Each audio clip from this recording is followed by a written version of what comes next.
Hey everybody, Shawn here from theautomationblog.com to tell you about my trip to Automation Fair 2016 last week. And man, it was a really hectic week. Airports, taxis, trying to get used to being in a hotel and all the craziness that goes with that, running on a treadmill in a hotel. Those are always so stiff. Nothing like my home unit. And then, just getting used to all the city noises, trains and buses and sirens and all that. I live in the country up here in the Berkshire, so we don't hear much of that up here. But it was a very busy week, but a very productive week. And I started off the week, I actually flew down on Monday and started the week Tuesday morning at something called Automation Perspectives. And that is a session for the media. Typically the big magazines and big websites. But I was invited, so I went. I've never been before. I've always gone as a distributor specialist. So it was interesting to see. And so let's go ahead and flip over here. I got the automationblog.com open, and I'm going to flip over to an article I have here about what I learned at Automation Perspectives. And first, I have to say, even though it was a very large room, the place was packed. And I think part of the reason was not that 100% of the people there were press, but there were a lot of Rockwell executives there, as well as vendors. So vendor executives. As a matter of fact, they have a free breakfast before the event. And I sat down and got to talk to some really interesting vendors about what they're doing in the automation space. And that was pretty cool. I also felt kind of underdressed because everybody was wearing suits. And I just went with my standard, blue polo shirt. I'm not wearing that today. Today I'm wearing, and I'll put a picture on the screen of this, I'm wearing my Automation Fair t-shirt that I picked up at the show. But in any case, so I sat in the back because I didn't want my blue polo shirt to stand out amidst all these, the sea of 1,000 black suits.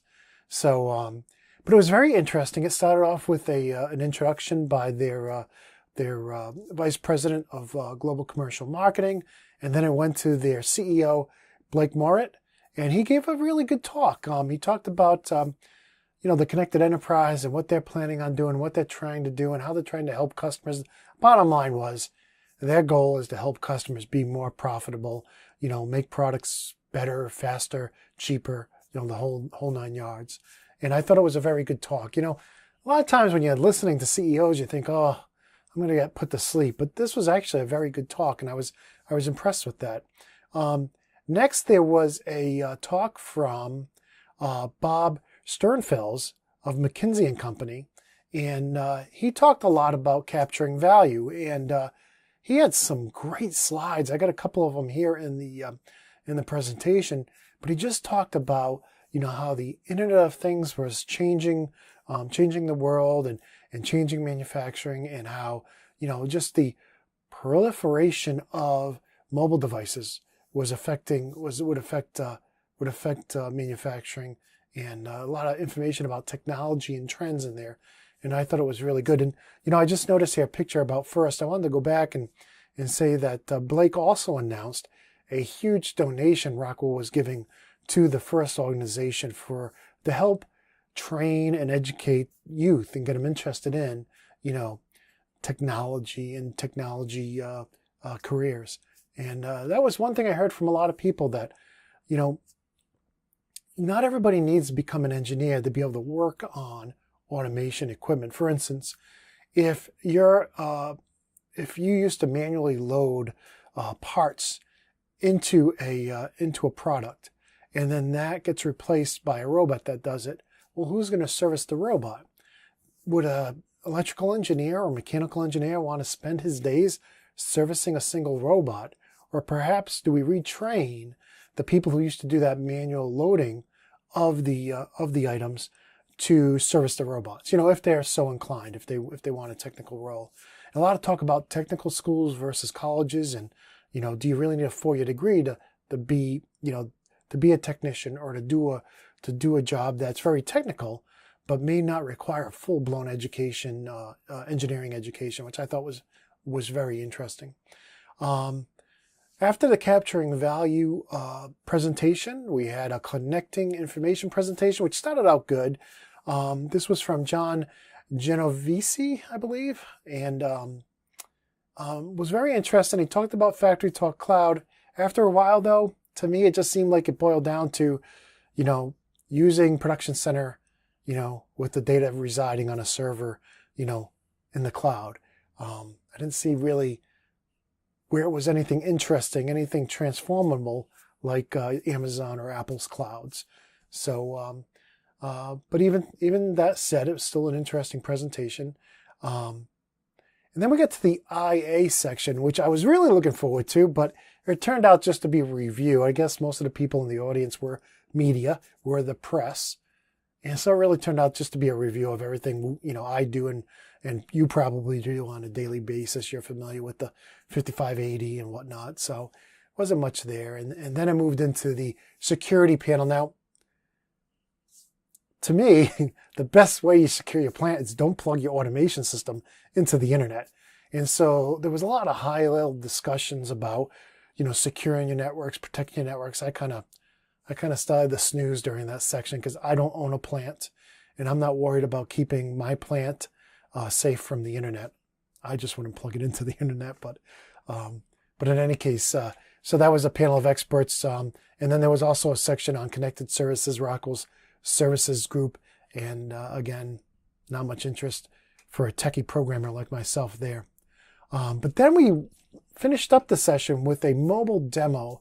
It was done by Frank, I don't know if I'm going to say this right, Kulazewicz, Mike Palantino, and Kyle Reisner. I think I messed up two of those names. I'm sorry, guys. But they did a great job demonstrating the Factory Talk Team 1 app, which is free and available today on iOS and Android. And really cool app. It integrates with Factory Talk Analytics and some of the other products they were showing.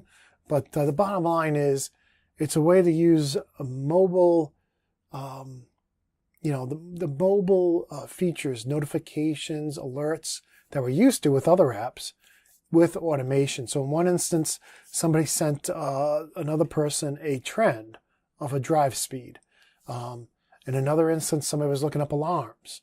And all of this was using, mobile standards for alerts and notifications and whatnot. So pretty cool. I haven't had a chance to test it out yet, but I did embed a video in here in the post. And what I'll do is I'll cut to that now because I thought it was kind of funny. So let me cut to that now and we'll come right back. PowerFlex 525. Ask another. Can you order pizza for lunch? I'm sorry, Frank. I'm afraid I can't do that. Okay, so it can't help you with everything.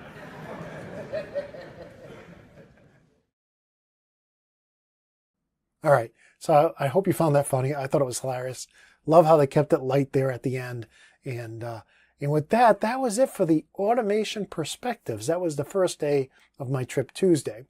And a lot of good stuff. You can read the whole article here. You can see it here at theautomationblog.com. Next day, I spent most of my time on the floor in sessions. And so that's what we're going to cover now. So let's go over to what's new in Logix. Now, they covered a lot of stuff. I'm just going to cover what I thought were the most interesting highlights of the session.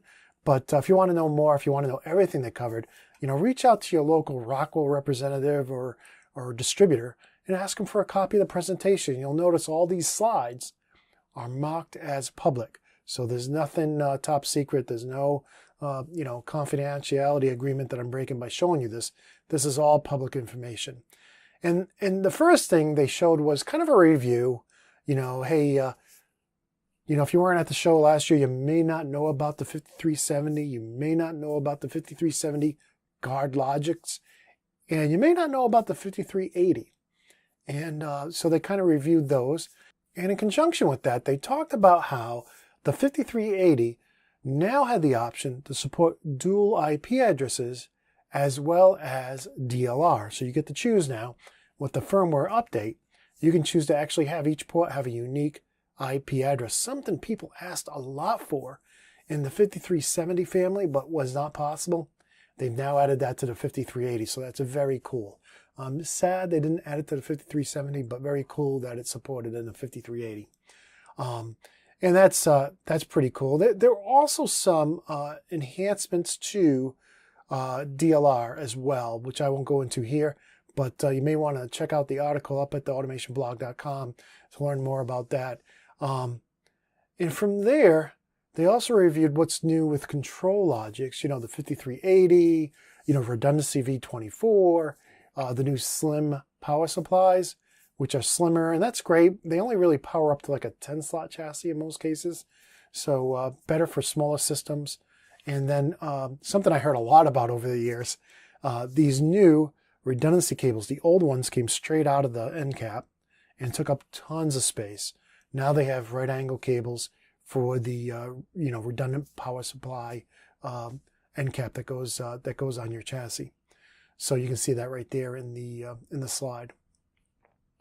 And finally, with the 5380, we have some new options that came out and some increased limits that also came out, which you can see in this slide right here.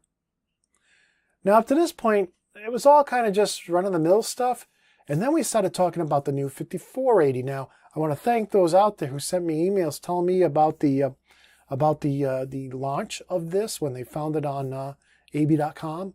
Appreciate you sending that information into me. And there was a lot of information up there at ab.com about this. However, one of the things that came up during the presentation was, well, two things. First of all, Windows and the Compact Logix operating system both run on the same i7. I think she said it was a 2.4 gigahertz processor. And the other thing she said, though, that was really interesting was that because the Compact Logix is running on an i7, it was roughly 48 times faster than the 5370. Now, the 5370 was already 4 to 20 times faster than its predecessor, right? So now this is 48 times faster. I mean, that is just incredible. We don't know how much this is going to cost. It apparently is going to be a premium product. But very, very interesting. The other thing that she said that really caught my eye, and I blogged about this last week, was, I'm always concerned when they do these in-rack PCs, how they're going to have the speed to run applications like View SE. And she said, and I never did get to confirm this, but she said that they had Factory Talk View SE running on this 5480 on the show floor, and it was running really fast. So I have to take her word on it. I don't have a 5480. If somebody at Rockwell's listening would like to send me one or lend me one, I would love to test it out and share with the audience what it can do. But at this point, that's what the product manager said, so I wanted to pass that along. And next we got into an I/O update. The 5069 I/O was already announced. There are some new 1734.IO modules, as well as some new on-machine modules. I didn't see anything here that was really exciting or new, so if you want to learn more, just check out the slides here at theautomationblog.com. Here's a slide I talked to you about with the enhancements to DLR. And finally, there was an on-machine update. Basically today, Rockwell has everything you need to do your control system 100% on machine, as far as processors, I/O, safety processors, and safety I/O, and I/O link masters as well. And I always say processors. I notice they always say controllers, so a bad habit I have to break. But you can see here from the slide that they pretty much have everything you need as far as the controllers and I/O is concerned. And so that was it with what's new in Logic. Let's go on to the next one that I went to, which was what's new in Studio. And here, this was really mostly software based, right? So here we're looking at what's new in Studio 5000 Logic Designer V29. And you can see here in this slide, we're mostly looking at, support for new hardware. We get that dual IP support we talked about earlier. And then we have some other features which I'll talk about here now. The string assignment feature, which is only in the 80 series, 5580, 5380. But this string assignment feature is really cool because it allows you to just use a literal string in your structured text or ladder logic. And similar to how you could use a constant in a move instruction, you can move 5 into N70 or into my tag. Now they're supporting that in the 5580 and 5380 for strings inside of structured text and ladder logic. Pretty cool. Surprised I didn't go back to some of the earlier products, but it is what it is. So that you can see that as being a big time saver because you won't have to create string tags anymore to store strings in your controller. So it can save you time and save you memory by doing it this way. Next, they showed that they're going to have this add-on bundle,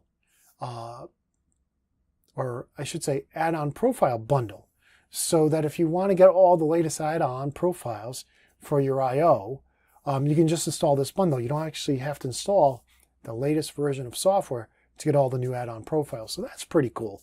And I haven't tried that yet, but you can see it's here documented in this slide I captured from the session, and talks about it in depth. But free on the Product Compatibility and Download Center PC-DC up at ab.com, and doesn't require a TechNet, they say. You can just go up there and grab it, and so that's pretty cool. I can't wait to try that out.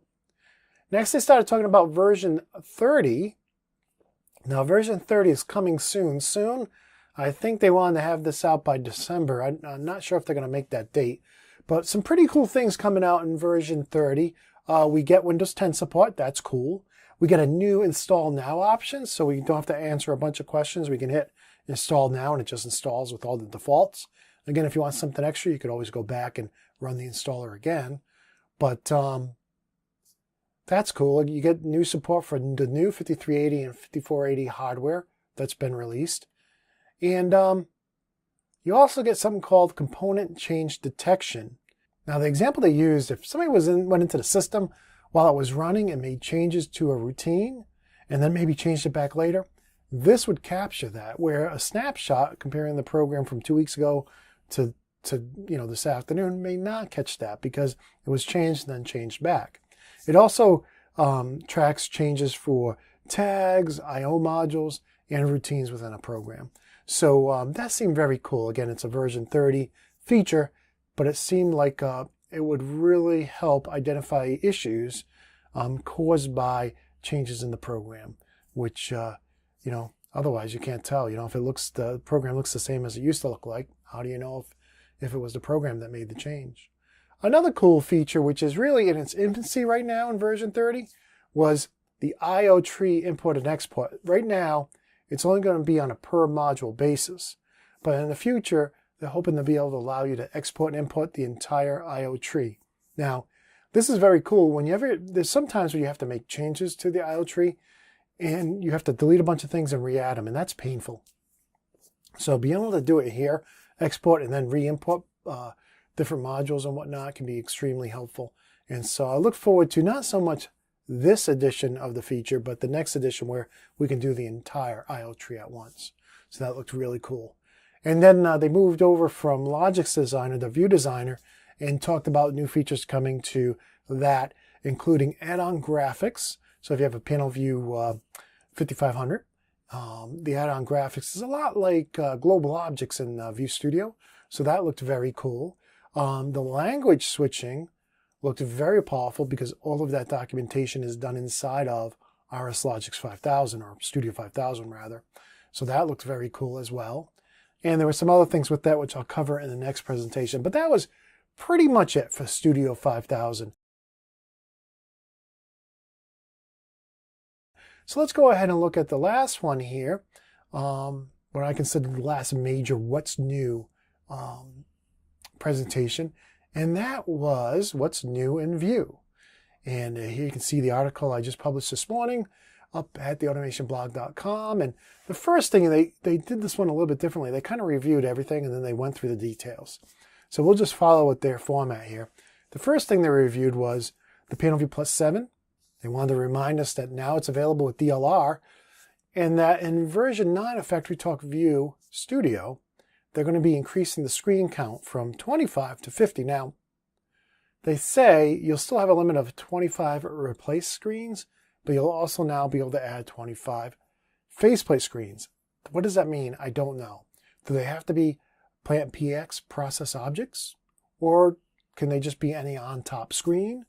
What does that mean? They didn't really go into it, so we'll really have to wait for the release notes for version 9, which is due out in December, to know for sure. But one thing that wasn't questionable was the increased alarm count. So now, instead of being limited to 200 alarms, in version 9, the PanelView Plus 7 will now support up to 500 alarms. So PanelView Plus 7 Standard, which is like the PanelView Plus 6 Compact. So confusing, I know. Next, they went on to talk about the PanelView 5000 or 5500 and talk about multi-version support, multi-language support, and add-on graphics. We'll get to more of that in a minute. They also talked about their new VersaView 5000 platform they're releasing. You can see here in the slide, they're going to have monitors, thin clients. They bought Thin Manager, HCP, the company that makes Thin Manager, and VersaView 5400 PCs, including a non-display PC. The one thing I noticed about these PCs, and I probably shouldn't say it, but the bezels look big. And if you can see, if you look at this picture and you zoom in on it, you can see that the Allen Bradley logo here, whoops, is kind of not centered.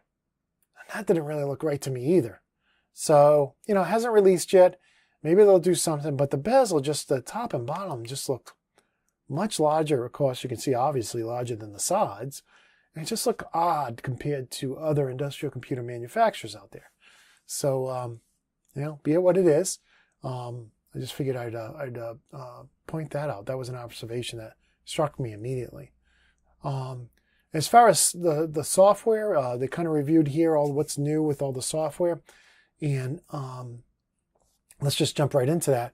In version 9 of USC, they're adding a second trend object. TrendX will still be there, but they're also adding something called Trend Pro, which is based on the really powerful Vantage Point trending object. So if you've never used Vantage Point, trust me, you'll want to play with this once it's added in version 9 because it's really powerful. I mean, it is, I think it's a premier trending object.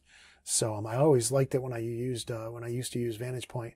So having it in view at no additional charge is pretty cool. You see more information on that right there.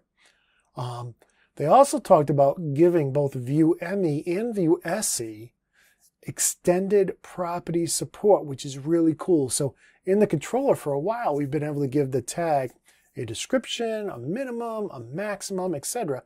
But we've had no way to use that in the PanelView Plus.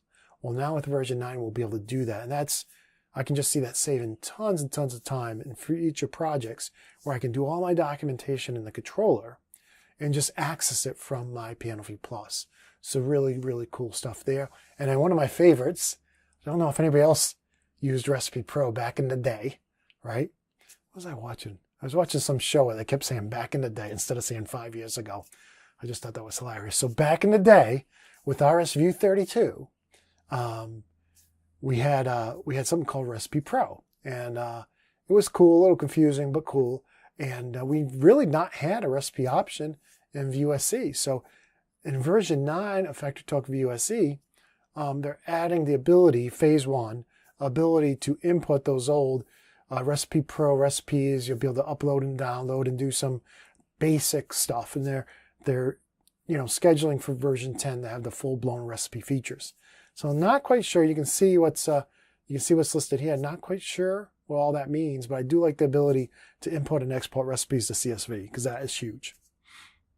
And finally, for FactoryTalk View 9.0, VUSC 9.0, Rockwell's also updating Viewpoint and giving it this whole mobile-enabled alarming system that works in any browser that makes it very easy for you to know if you have any alarms and to look at those alarms and look at their status. So nowhere did I see anywhere it said we could actually acknowledge alarms from here, but it did make it, give you a very robust way to both know if you have an alarm and look through the alarms and identify what is an alarm, and so you know what the alarm message is, etc. So you can see more here in the screenshot I took of that slide, but it looked pretty cool. Then they delved into a View Designer, kind of overlapping a little bit with the last session. They talked about the add-on graphics. They talked about runtime language switching. But they also talked about multi-version support. So apparently, when you get the latest version of a View Designer that comes out with Studio 5000 version 30, I think they're saying it's View Designer version 3, that you will have the ability to edit any version of a View Designer project. So you install the latest version, and now you can go back and edit the older versions. From what they're saying, all the way back to V27. So that's interesting. You can see all the information right here about it if you want to know more about it. But I haven't really used View Designer much yet. I'm not sure if you guys are using it a lot too. I do have a unit here on the shelf that if you guys are really interested in it and want to learn stuff about the PanelView 5500, I'd be more than happy to do some videos on that. But right now, I just haven't seen the demand. Most of the questions I get are back on the PanelView Plus, so that's why I've been spending my time. And that's it. That's really a summary of what's new with View, what's new with Studio, and what's new with Logix from Automation Fair. So I still got a post I want to put up there showing all the different pictures I took from the show. You'll likely see that later this week on theautomationblog.com. But some other things, about the show. The show floor was awesome, just full of vendors, and I think there was 175 people there, or exhibitors there, and it was great. There was I got a lot of great pictures of PLCs and HMIs and whatnot, which is my main interest. And there were some great Rockwell product managers there, but the show floor was removed so far from where the technical sessions were that you got to work out going back and forth. So that's why I did Wednesday, I did all my technical sessions. And then on Thursday, I did the show floor because, man, it was like a half a mile. Not that I'm complaining, I run a 5K every morning, but, if I wasn't in good shape, I would have been struggling there, So I would hate to be on crutches or be in a wheelchair, because that was a haul to go back and forth. So I don't know if that's just something about, the facility in Atlanta. It is huge, but in any case, that was the one thing I noticed that was weird. And with that overall, I think it was a great show. Congrats to Rockwell and all their partners for putting together a great event, just like I remembered it from my last time 2 years ago. And, I would like to hear from you. Did you go? Did you see something that was interesting that maybe I didn't cover? Or did I make a mistake? Or do you want to add something to what I said? Let me know. You can reply here. You can contact me via the contact link on the site. And I'm always looking for guest blogging. So if you'd like to write a guest blog on theautomationblog.com, just hit me up. I got a couple in the queue right now from some readers. So we'll get those out this week. And we'd love to have more. And don't forget, if you want to support the work I do here, if you enjoy the Automation Podcast and you'd like to see it continue, check out the new premium membership where for as little as $3 a month, you can support the automation websites and get $10 in free downloads every single month. And I'm actively trying to add new and more downloads to both Automation Files and AutomationTutorials.com every week. So check it out. Just go to theautomationblog.com/support and check out how you can become a premium member, support us for as little as $3 a month, and get all kinds of free downloads and extras. And with that, that's it for this episode of the Automation Podcast. Thank you for watching, and if you'd like to see more episodes of the Automation Podcast, please let me know. Thanks, and until next time, peace.